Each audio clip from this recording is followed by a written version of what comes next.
If you look at pumpkin spice coffee or latte, there are versions of these in over 80 countries, but the craze only happens in North America. And there's a big reason for that. Pumpkins are one of the oldest native crops in the United States. It's as American as it gets. So if you look back, Christopher Columbus speaks about pumpkins early on. Early Americans ate pumpkin pies in different forms. We drank pumpkin pies in early versions of beer. George Washington mentions pumpkin spice as part of his farms. So this is as American as it gets. My name is Marco Palma, professor and director of the Human Behavior Laboratory at Texas A&M. I think that it has to do with the exclusivity of the product. There's a short, limited window when people can get it. And so that brings about many issues related to having something that is rare, that is special, and that people want to try. And so if we look at the reasons for consuming, that brings appeal for emotional consumption. It's about what lies ahead. There are many beautiful things that we enjoy during the fall, and the pumpkin spice is a way to signal that those things are coming. So it brings about two different factors. One is exclusivity. People fear missing out on that exclusivity, and it also signals the start of a new season that brings many things ahead, including football, including many other activities that we enjoy as Americans.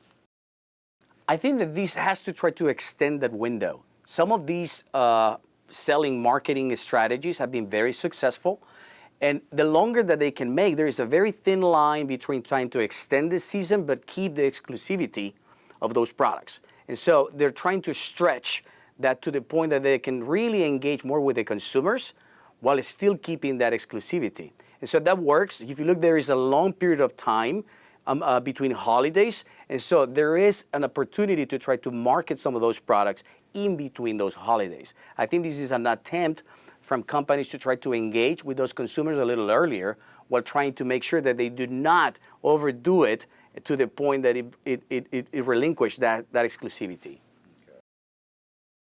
I think that when you think about what brings value to products, it has to do with how rare and exclusive they are. This is why we have certain products like gold and diamonds that get a lot of high prices because they're very rare.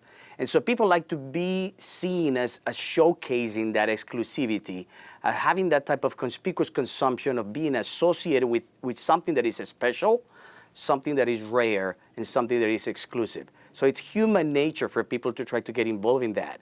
And social media gives you the right opportunity to showcase yourself as being part of something big, but something that at the same time is very exclusive. Absolutely. This is an opportunity to get new people into your stores, to bring new people into the restaurant setting, into your coffee retail setup. And once you have those customers, it's an opportunity to also showcase what else you have in store for them to try. And so that brings a lot of market penetration, opportunity to engage with those unique customers, perhaps bring new people who normally are not visitors or non-purchasers.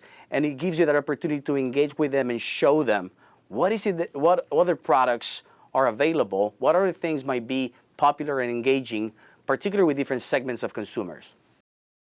This is a very powerful human motivator. If you look at the way we find out that other people are behaving, if it's something that is beneficial, we all like to engage in those things.